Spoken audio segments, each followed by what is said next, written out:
Hello and welcome back to the Sidescape Gaming Podcast, episode 64. I'm your host, Jake Burke, and joined, as always, by James St. Charles and Ted Libby. Hey. How are you guys doing? We were just talking about John Mayer a little bit, but now I want to talk to you about you. We were talking about J-May. J-May. Yeah, please. J-May. Sorry, we use Please. cool nicknames here. exactly. Ted's That's just true, so we do. hip. Yeah. Is it because you're on a personal relationship with John Mayer? No, gosh, I wish. God, that'd be cool. We'd be such good friends. We'd have a way better podcast if you were friends with John Mayer. Probably, yeah. Could you imagine him Yeah, coming on and talking about His recording equipment? Are you kidding me? right, yeah, you'd actually have a mic that keeps sound I great? could be all the way over here, and you guys could still hear me. It would be great. It would just be great. But that's not the Yeah. case. Because this is the 64th episode of the Sidescape Gaming Podcast, where every Monday morning a new episode goes live on YouTube.com, SoundCloud, and Spotify. Once a week, we sit down in Discord over 500 miles to talk about a video game related topic. Like this weekend, we're going to talk about something really lighthearted, really easy, all of these Blizzard lawsuit accusations and everything that's happening there, which is going to be just a peach and cream. If you like the show, remember to like, subscribe, share, do all of that jazz. And now, Ted, I'm going to hand the baton to you. Peaches and cream? Yeah, I think people say peaches and cream. Is that not? I like Is peaches that and a, is that a thing? Yeah, People say that. That's a phrase. peaches and cream. Yeah, Strawberries yeah, and cream. peaches and cream. It's like gravy and potatoes. Well, that just makes sense. Yeah, But peaches nobody and cream. says that. When nobody says grays and potatoes, Yeah, but people say peaches and nobody's cream. handed some cream and is like, where's my peaches? All right, James, you've heard peaches and cream before, right? I've heard peaches and cream, Okay. yeah, but not And- gravy and potatoes. That's No, nobody that's says that. No. Yeah, it's like mac and cheese. James, I've had your Thanksgiving dinner. Like, what are you talking True. about? True, Me too. yeah, I've had it. Ted, you've got a timeline. You've got a lot of research done about this Blizzard lawsuit. We've all read about it. We've all talked a little bit about it here and there. Yeah. Um, If you've been living under a rock for the past week and a half, You're in for a doozy. oh boy, they're making a new World of Warcraft expansion. It's gonna be great. Oh, very cool. Oh Thank yeah, God. that's the word Days Blizzard ago. news. um, Shareholders are happy. yeah, shareholders are happy. Okay. Yeah. So Blizzard's fucked. I like your shirt, Ted. By the way. Oh, thank you. Yeah. Speaking of being wronged, Yeah. Did you plan to wear that that was a shirt? collegiate Of course I Heroes did. of the Storm tournament thing, right? 'Cause yeah, here- Hearthstone had one as well. They had like a collegiate Hearthstone league. yeah, but it wasn't Heroes of the Dorm. Come on, No. What was it called? I don't remember. I think it was just the Hearthstone Collegiate Cup or something. Dang. That's a Not bad sick. name. Anyway, Yeah. Anyways, Ted, let's Yeah. let's get some focus. Let's gain some traction yeah, before I have a whole bunch of notes. Hold on. whoa, the glasses are coming on. Gotta put the glasses on. This is Wow. the biggest reveal of the podcast: is that I'm blind. And let me know when you want me to read the lawsuit. Well, stuff. okay, let's talk about Blizzard. You guys remember Blizzard? Y'all play Blizzard games, right? Yeah. I play Overwatch. Yeah. Yeah. James plays Overwatch. Sure. I'm still keeping that game alive. There's gonna be a sequel soon, James. Get ready for that. So I well, said- we'll see. We'll see. Yeah, so Blizzard over the past 5 years, not doing too well. Sort of. Financially, they're kind of sort of doing just fine. But in terms of popular appeal, they haven't had a banger in a good long time. Overwatch came out, which was fun for a very long time. A lot of people are mad at it now for stagnating. And that's kind of the same for all their games. They've kind of sort of had a huge stagnation in terms of what products they're releasing. They've had all sorts of, not accusations, but rumors have been going around the company of stuff like brain drain, quote unquote, brain drain. This idea that the smarter or talented people who are unhappy at the workplace will just leave to start their own development or go do their own thing. And so what you're left with are the kind of people who are lazy or people who are less good, stuff like that. Right. A whole bunch of Blizzard leadership, the OGs, if you will, have left over the past couple of years. Some of them have just left saying they're not big fans of being under the heel of Activision. Some have left to start new studios. Some people from the StarCraft team have just left to go. They claim to go. They've left to go make another StarCraft, to make another RTS. And they are all located out of Irvine, California, which is where Blizzard is. So, but yeah, generally speaking, the community has not been happy with Blizzard. A lot of their items, a lot of their products have switched to this very money grubbing feel to them. World of Warcraft is basically just a cosmetic simulator at this point. They are focusing heavily on free-to-play mobile games, doing a lot of stuff like that. They are focusing on re-releases and classics, which went well with them with Warcraft 3 Reforged. That one was a success. Yeah, exactly. It wasn't a success, just that people didn't know. Yeah, probably most recently, they had the whole Blitzchung fiasco, where a Hearthstone tournament winner publicly stated that he was siding with Hong Kong in the Hong Kong democracy debate, and Blizzard basically silenced him and took away his championship. Yep. Because Blizzard makes a lot of money in China. So yeah, Blizzard's not happy. And just before we get started here, let's put this on the table. Activision and Blizzard are the same company. Yes. So yes, but Blizzard operated pretty independently in the early days of the acquisition, and from what I understand, it's really in the last 5 years, probably, because they've been 10 years, whatever they bought. 5 years, there's been a lot more Activision influence as they've kind of become more... So originally Activision bought Blizzard, and it was this thing of we are going to operate independently, even though Activision is technically our boss. Rumor has it, even before this scandal, that is not so much the case, that the things Activision says Blizzard must do. Activision says they want microtransaction money, Blizzard has to give them microtransaction money. So this idea that Blizzard can still bounce back from their their lapse because they just need, some new game or some new hot product. It's no, Activision is pulling the strings here. That's the end of the day. Well, and so when we... Sorry, can I say something on what you said, Blizzard bouncing back? It's not like the same people are at Blizzard. This is the same thing that people say with BioWare, where it's old BioWare has got to come back. BioWare has been so great. But there's no one at BioWare anymore that are the same people. There's no one at Blizzard really that's the same people. All the people that have been known, the known devs are gone or have been shafted. Right. So what is Blizzard now? Is Blizzard just Activision? I'm sure it's going to become more and more like it. I'm sure we will find out very soon here. Yep. So, and I don't have exact dates here, so my reporting is bad. We'll just get that out of the way right now. This happened a week and a half ago. That's good enough. Ish. Yeah, that's when Bloomberg really reported it. Yeah. Yeah. The state of California, the actual state of California. Actually, to be fair, it was the Department of Fair Employment and Housing. Yep. Announced that they will be suing Activision Blizzard after a two-year-long investigation into the treatment or the workplace environment and the treatment of female employees. Mm-hmm. They're screwed. They're so screwed. They have 2-year investigation, and then numerous testimonials. Jesus. Do you want me to dive into it, Tim? This has been going on since 2019. Yeah. So I have a little bit here. Okay. This is first reported by Bloomberg Law. Mm-hmm. And this was on July 21st of 2021.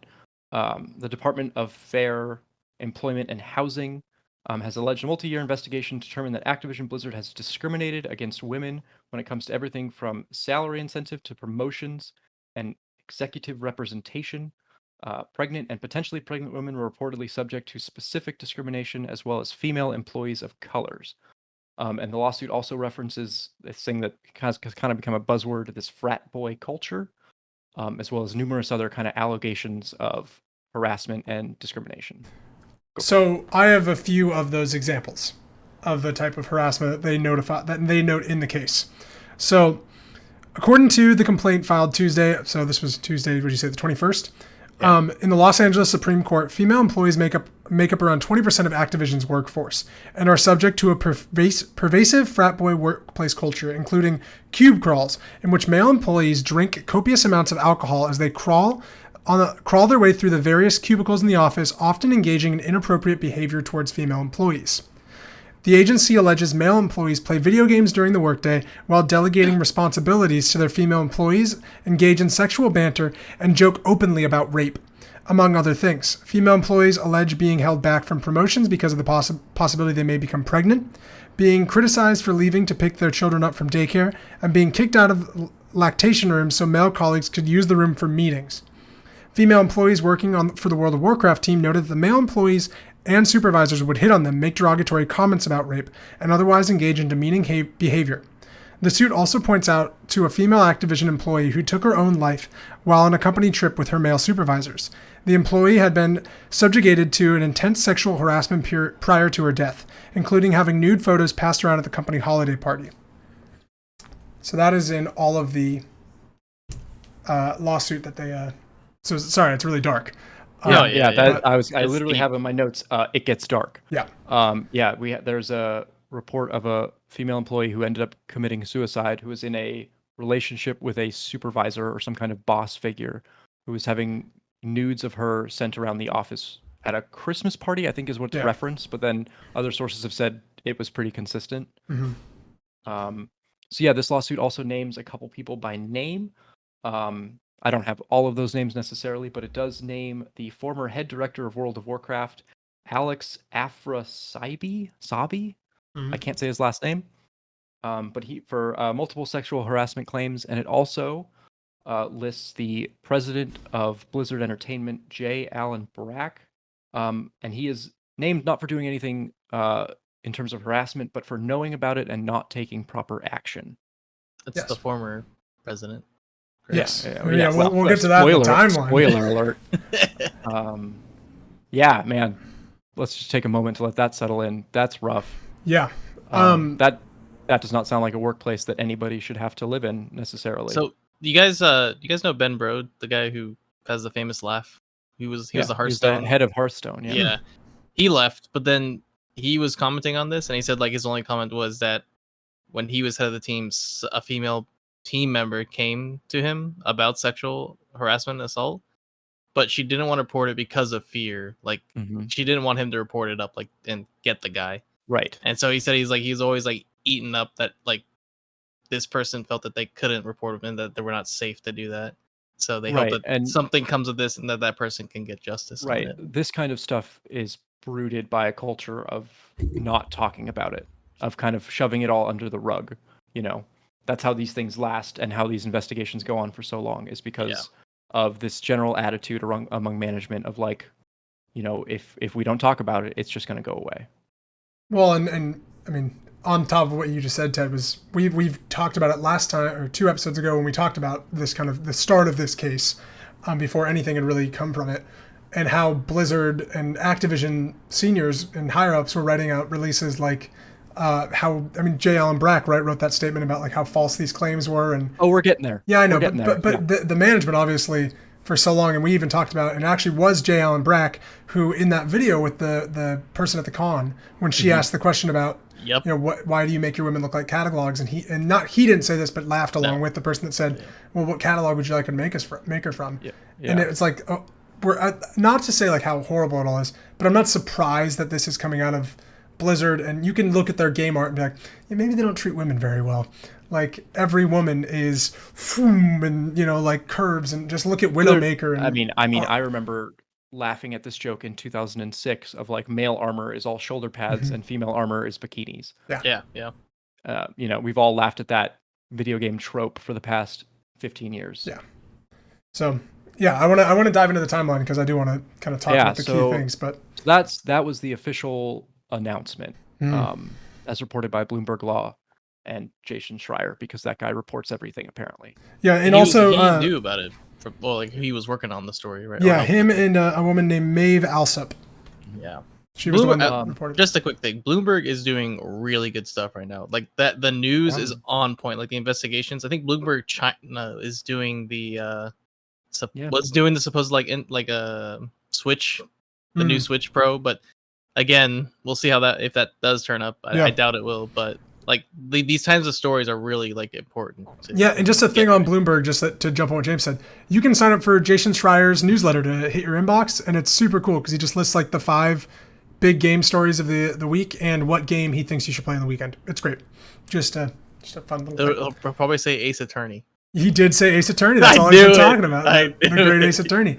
All right, Ted. All right, so this is kind of where the drama begins. Wait, you don't mean that Blizzard didn't just handle this well and Activision said, we'll see you in court? They didn't do anything else? We'll see you, this suckers. This is kind of one of those moments where maybe they should have said less, Blizzard responds to this allegation with a corporate statement, which is like laughable at best and just kind of gross at worst. It's like I don't understand how this makes it past like editors and PR people, because this is ridiculous. Basically they come out with this statement basically saying this lawsuit is boundless, and they acknowledge the situation, but basically said we are not at fault. This is not the fault at Blizzard. Not our fault. Like, sucks to suck, but we are not to blame. Yep. It also, and I wrote here, it made a comment about it like personally attacked the State Department that was going after them and said this is how state bureaucrats are the reason companies are leaving California. Wow. And threatened to move to Texas. Like, that first part, not the threatening to move to Texas, but the part about leaving California, that was actually in their official statement. Was saying like, this is why companies are leaving California, is because you suits are over here investigating us for harassment. You know what's great about official statements, Ted? That they could be used in court. So I guarantee this will be brought up. It's like, you're a large company. What are you doing? Jeez. And so the corporate statement also went on to they were going to fix these issues internally. If there were issues, which there aren't, they're going to fix them internally. So that was how Blizzard thought they were going to stick the landing, is just deny it and bash on the State Department. It's the frat boy way. Yeah, exactly, right? Like, oof, you're just proving your frat boy culture. So then the next thing happens, a statement from J. Allen Brack that was meant for the company. This was an internal document that was leaked to the public. This was from J. Allen Brack. It states that he hates bro culture and basically asked employees to come forward, quote, without fear of repercussion or retaliation. And then, basically acknowledging that this is a problem and we need to deal with this internally. Yep. That was then leaked to the public. So in the same day, Blizzard says, not our fault, and then says, hey, this may have been our fault. Hey guys. Yeah, generally speaking, it was super tone deaf.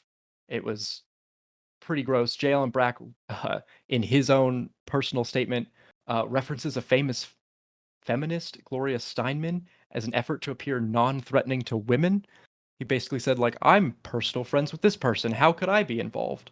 Which, once again, just like face palm. Jeez. You know what that is? You guys have seen Get Out, right? It's when the dad goes, I would have voted for Obama a third time. And it's like that, like he's like trying to disarm him. It's like, Jesus, dude. It just makes you sound like an idiot.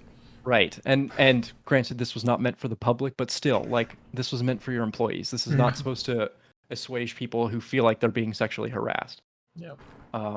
So then we also have the executive for corporate affairs, whose name is Fran Townsend. Oh, she did some good stuff. Let's talk about her. Yeah, and I don't have too much about her, but she basically publicly stated that this lawsuit was distorted and untrue, and basically said something along the lines of, like, I'm a woman and I haven't been harassed, therefore it's not a problem. Yeah. Yep. She did a lot of this on Twitter, to which she also called out, well, this is why no one likes whistleblowers. Yep. About her own company, and then a bunch of employees were responding to her tweets, and she was responding back to them about how they were just lying. And she was blocking them. She started blocking employees, and then I have an announcement of, as of today, August 4th, she has deleted her Twitter account. Yeah. She's still actually with the company, though. Yeah, of course. She just deleted Twitter. Yeah. Generally speaking, this situation starts to devolve into Blizzard employees speaking out publicly and then shitting on each other in various forms. Some of it is actually for the good. A lot of people did come forward. We'll get to it. But a lot of holes opened up in Blizzard and people started speaking, which in PR talk is usually a terrible thing. Speaking of which, the former CEO of Blizzard, Mike Morhaime, wrote an open letter on TweetLonger, basically saying he hates this he hates that this had happened. But he had no idea that this kind of culture could fester in his company. This was met with a lot of retaliation. A lot of employees claiming bullshit. I have a quote here from an anonymous employee. Don't believe for a second that the culture that allowed this to happen started in the last couple of years, and was somehow not built by a guy who was in charge for the previous 3 years. No, I agree. I mean, that video with the catalog is from 2010. So we know how far back it could go. Right. And so, Mike Mahan basically saying like, I had no idea, but if I did, I would do something. And a lot of people saying this doesn't just start in the past 2 years. Like, I mean, don't it's possible do he this. had no idea though. Like again, like he's at the top, and Yeah. that Right, usually right, happens. But right. the people Um, keeping it covered up, that's right, and got this, it. of course, led to a whole bunch of speculation, which we have no basis for. This is pure speculation that it is possible that a lot of the leadership of 2018, 2017, 2019 potentially knew about this kind of stuff and knew that an investigation was coming, and which is why we may have seen a lot of top executives leave. That's a total conspiracy theory. We'll have Interesting. never know. But, these things don't just happen. They don't Yeah. crop up in a year or 2 years. So, Yeah. So yeah, at this point, Blizzard's employees at the time of the article I read, it was 28, but I'm sure that number is much larger now.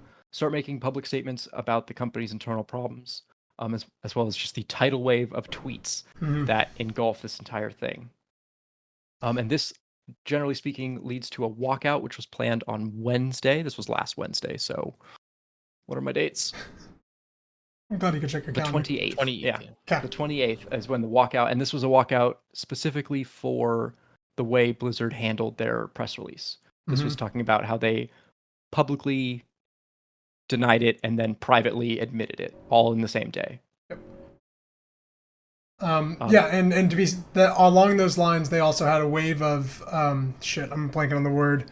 What are the petitions? Thank you. Yeah. And it was like 40 to 50% of all employees signed these petitions, and and then there was also some support from other devs, and Ubisoft employees got involved because their company has not done a lot about these sexual harassment things coming from their top management.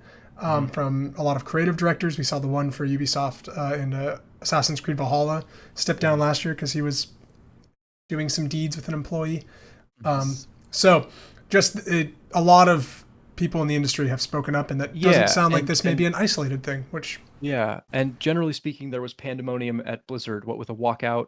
It was reported that at the time of these allegations, which was around last week, nobody was working on World of Warcraft. Great.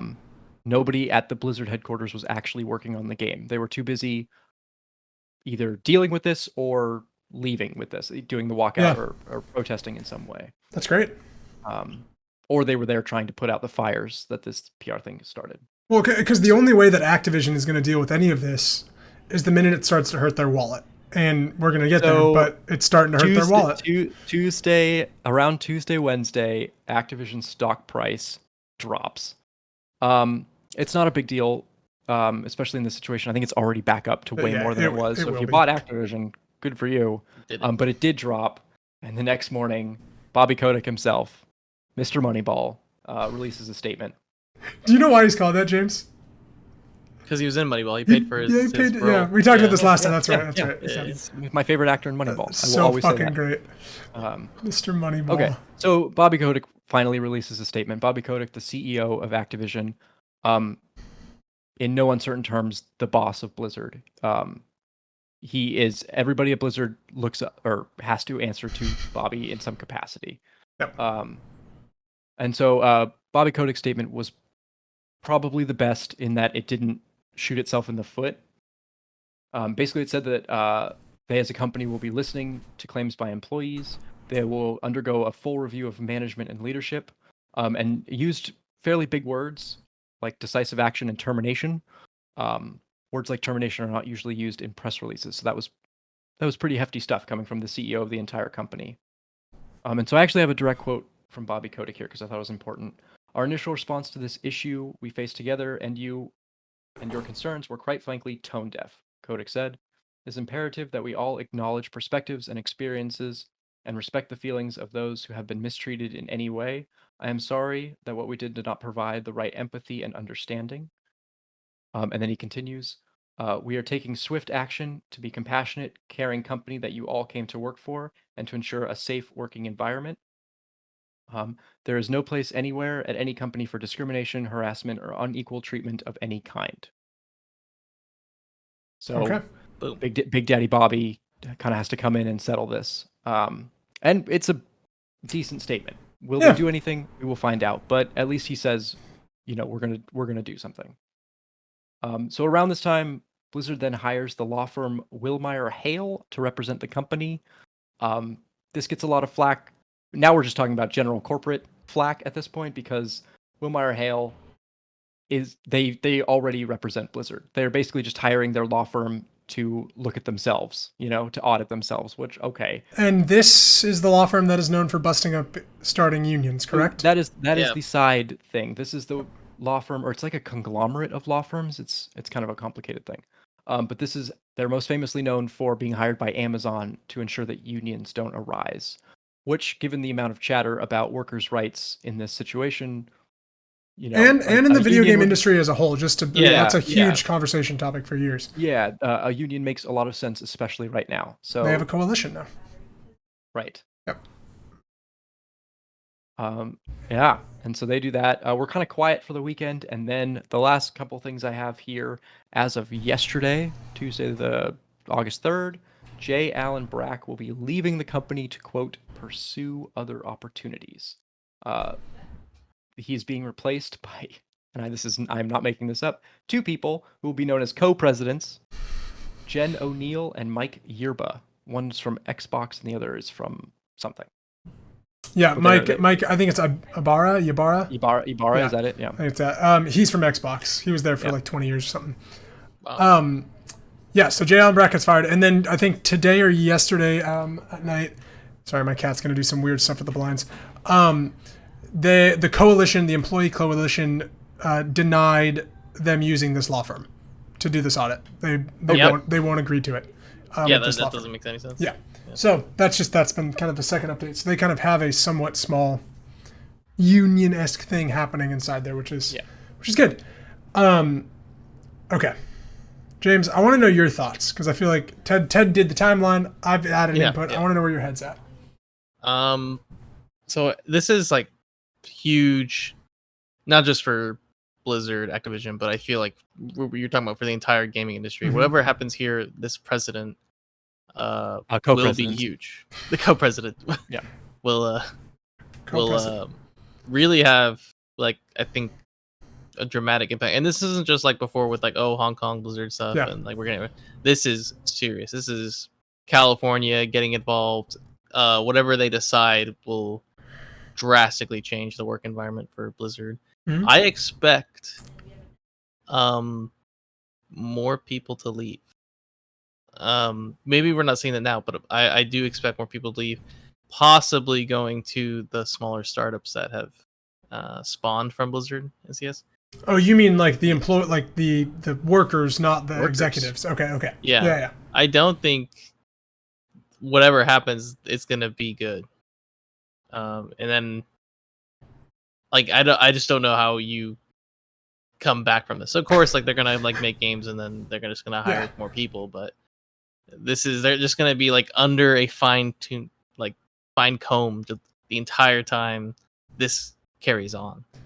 And so everyone's going to be looking at them, which again, like they know that. So how will they progress? How do you like fix your environment? Do they go after the people who've done these things?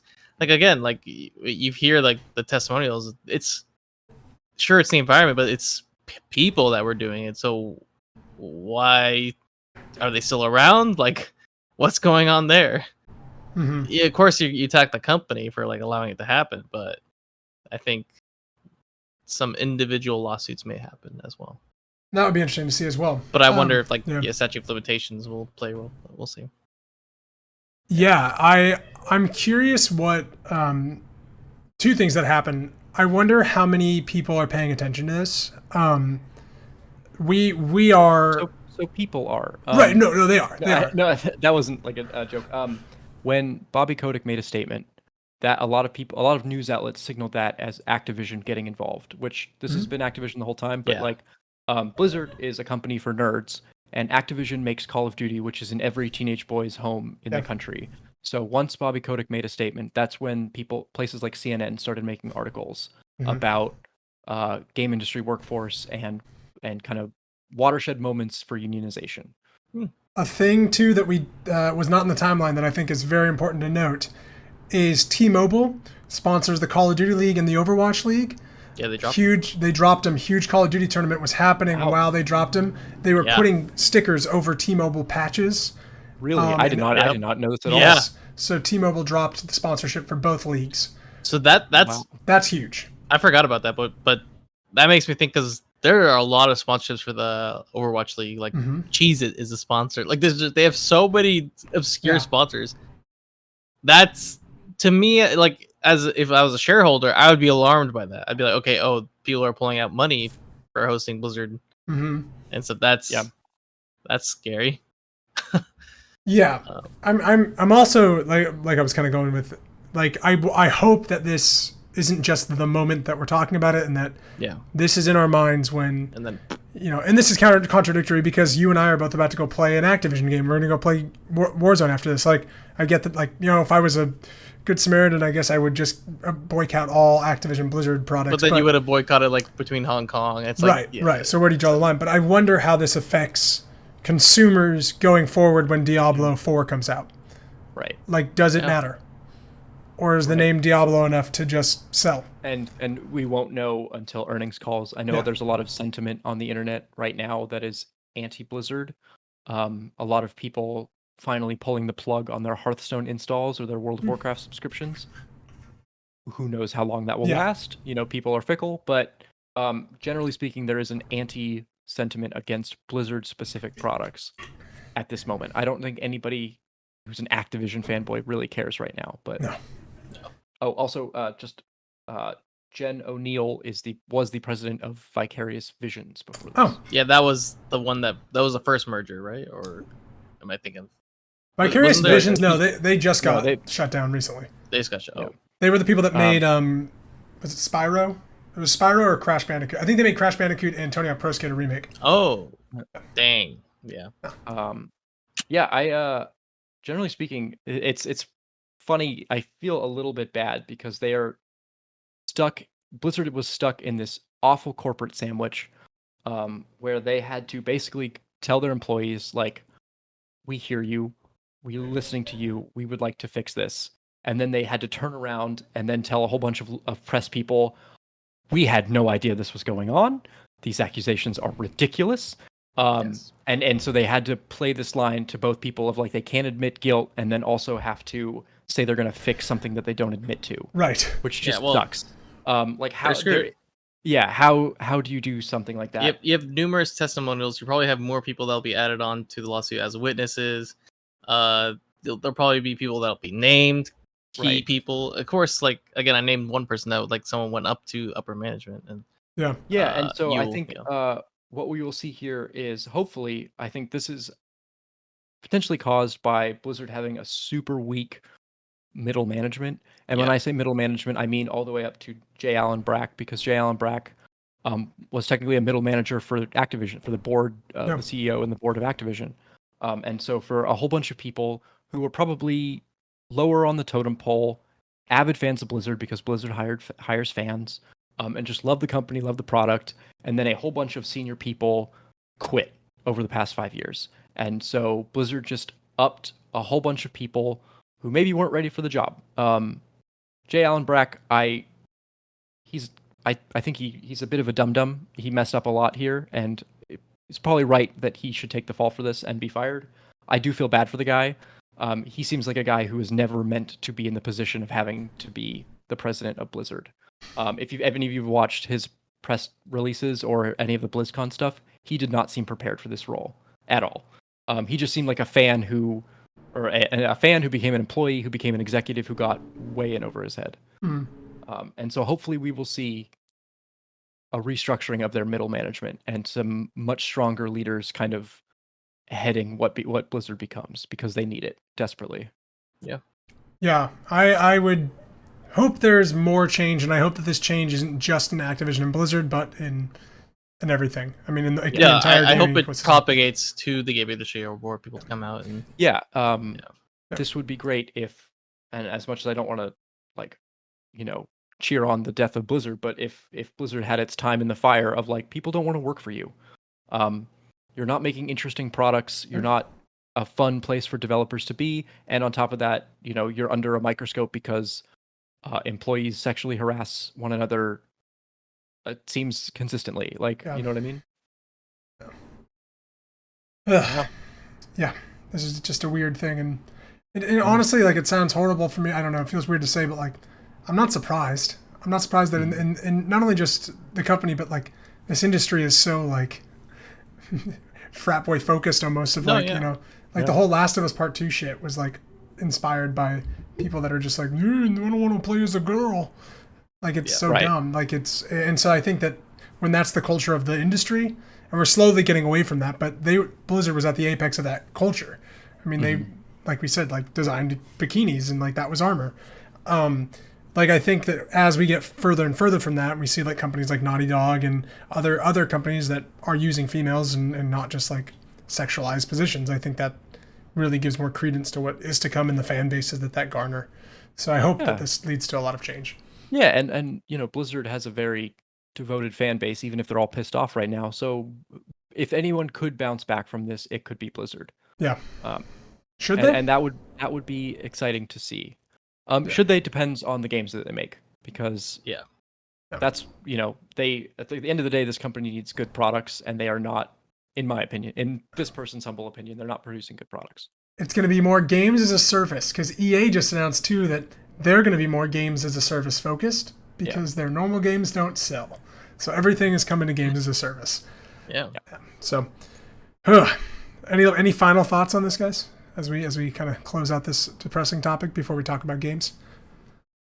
Final thoughts are, I think we'll be watching this closely when it comes to port. Yeah. It's probably going to be going all the way to the top, I can imagine. Hope so. Could be a Supreme Court decision on this. Yeah, I not that, again, once again, don't want to cheer on the death of this company, but I would very much hope that this investigation, and generally speaking, gets more involved with Activision. That this doesn't just stay a Blizzard problem. This kind of spreads, kind of like what you're saying. This spreads to a more of an industry problem. Yeah. Because I can guarantee you, this kind of culture, right? We saw it in Riot like 3 years ago. Literally the exact same thing of like quote unquote frat boy culture, discriminating against women in the workplace, and now it's here.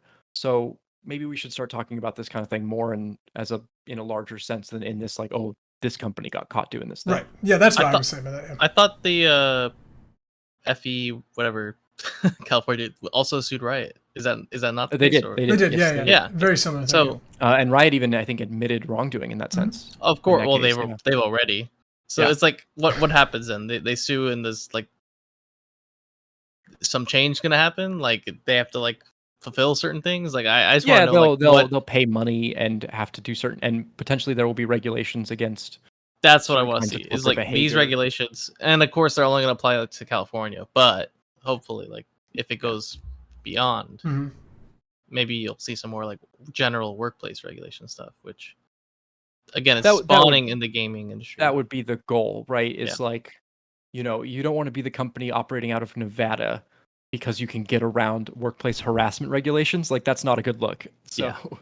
You know, hopefully, I mean, the idea behind this is that you set the standard and then everyone follows. Generally, just like as an aside, but workplace sort of treatment and conditions are very archaic when we think about like the current like workforce, and a lot of things need to be like updated to account for numerous people, not just male, female, and all right. Yeah. Is that yeah. It's just an intense topic. No, yeah, it's a tricky topic. Ted, do you have any final thoughts before we? No, I've said my fill. Yeah. Okay, before we go, let's turn this thing into a little positive talk. Ted, do you have anything to talk about before we go? I do. I'm gonna extend this podcast longer. Okay, be quick, because James and I are going to talk about the same game as well. So I want to hear what you guys. Yes, The Ascent. We'll talk about the Ascent. Talk about the Ascent? Okay. Sure. I'm playing the Ascent. Wow, what do you think? I like it a whole bunch. It's not all there, but boy, Ted, are you one quick question before you even go on. Yep. Are you playing on your Xbox with the controller? Yes, sir. And are you playing by yourself? No, I'm playing co-op. So if you play this game by yourself, it's a fucking miserable time. There we go. It is. I played 2 hours of this game by myself, and it was actually unfun. Yeah. Where I went into my PC and I bought a game to play. I want to hear why this game is so good co-op, because Or maybe we should do a brief kind of talk about it, explanation. But so Ted or James.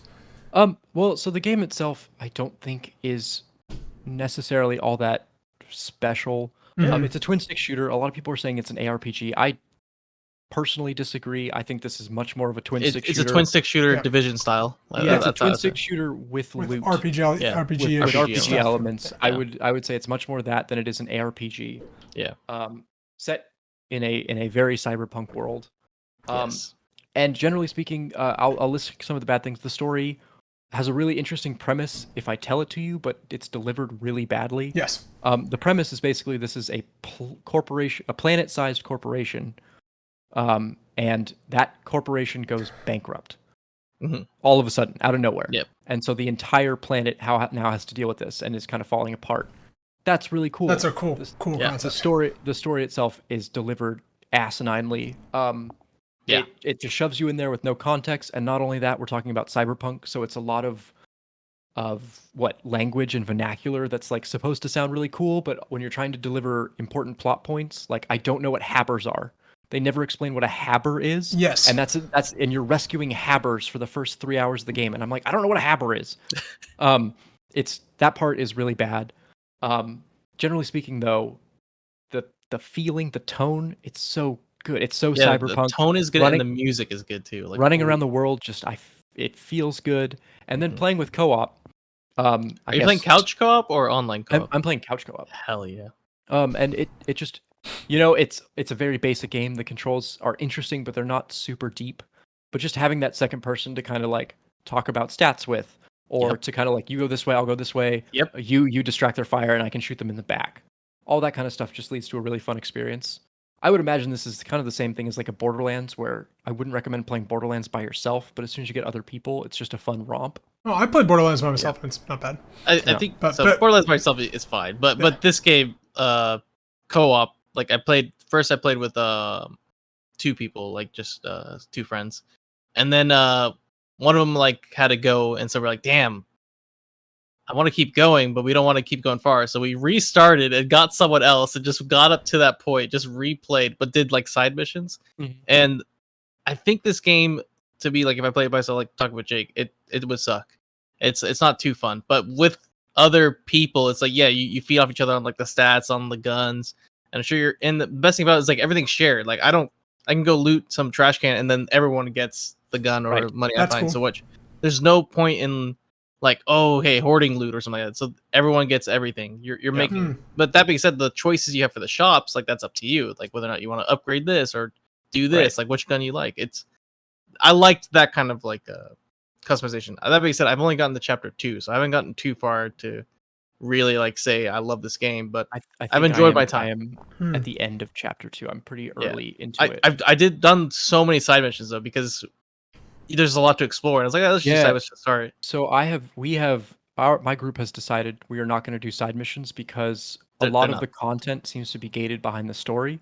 So, and we want to find new guns and new abilities to really kind of mess with our characters. So we're just going to blow through the story and hopefully unlock a whole bunch of things, and then kind of go back and do some of the side stuff. That's what I do, because even some of them are like way over leveled. Like we got to one, I was like, oh, it's gonna be like a level 7, and we're level 5 or something like that. We go there, there's like level 15s and 10s, and they're bullet sponges, and it's like that is great. Right. And I will say a lot of this hype that I have for this game is due to the fact that I'm like, oh, what could be next? Yeah. What cool builds can I make?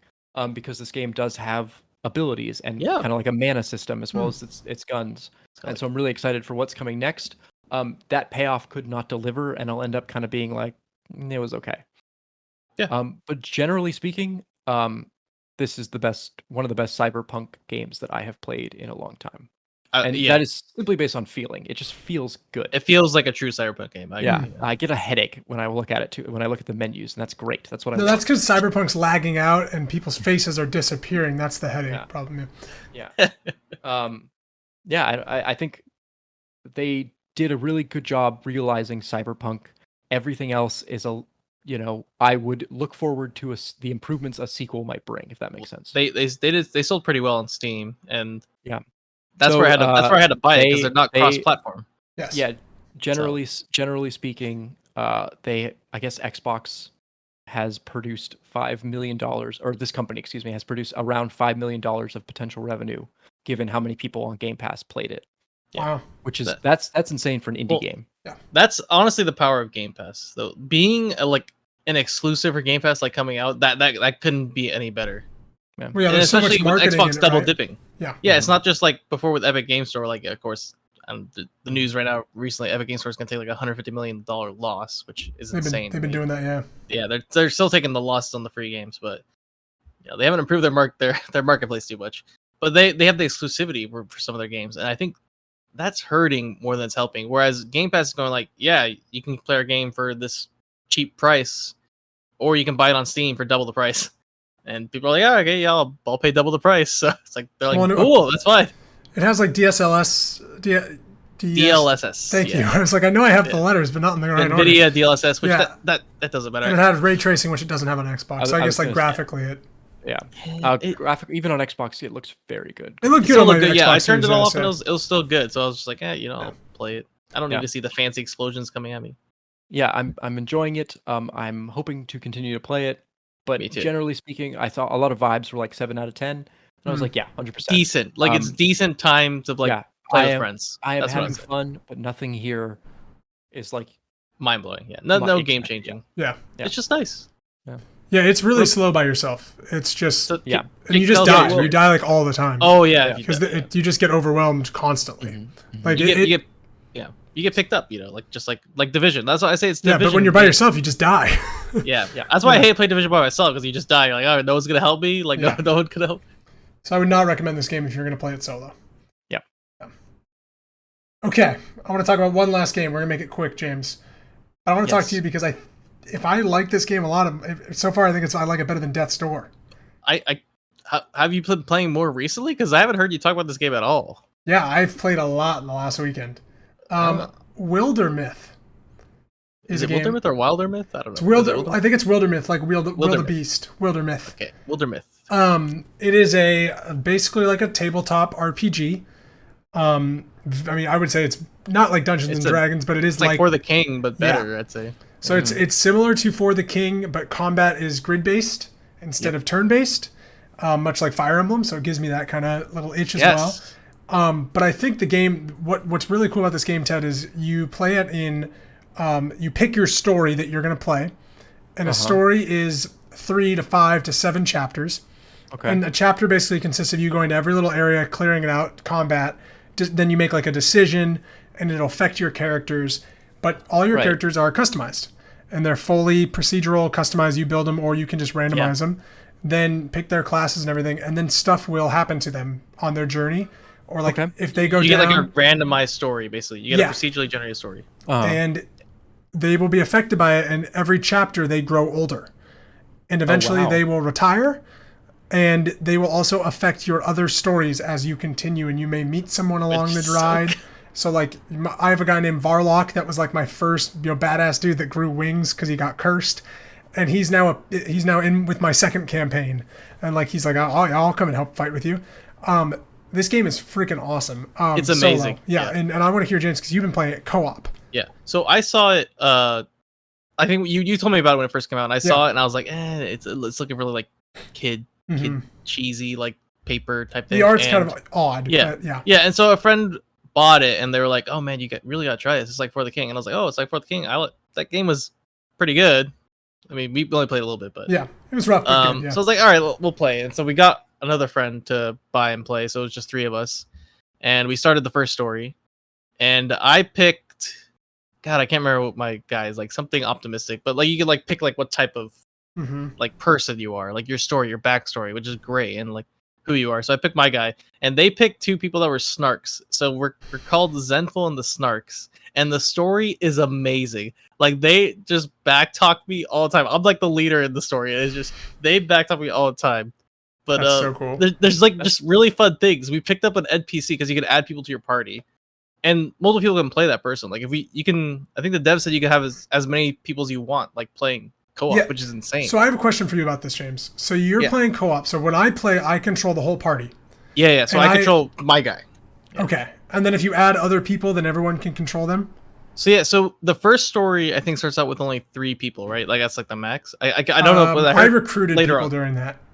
But you only Okay, start then- with 3, yeah, in every And story. then later on, I think in some of the other ones you can start with 4 or something. I Okay. don't know, but yeah. So if you were playing with 4, they would have to like grab whoever you get, Mhm. but then they could also change that person completely once you get that person.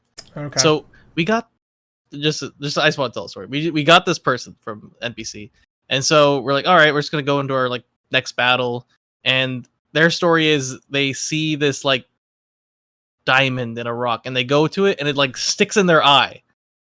It's wait, did you get that? I have yeah. And then like so they have to like they weren't like, oh, I'm not affected, I can still see, but I have this like rock in my eye, and so we continue on, and then my buddy is controlling it, who we played Warzone with. Oh yeah. And so he's controlling it, and accidentally gets them killed. And so this whole time, our decisions with that person were like, all right, we're just gonna make them roll. We're rolling die. We're basically like rolling a die for their decisions. So the decision became they're gonna kill themselves on the enemy. So they went to an enemy and killed themselves.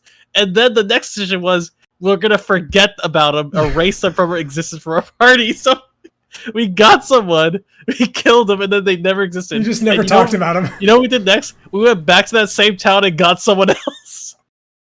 It was That's so awesome.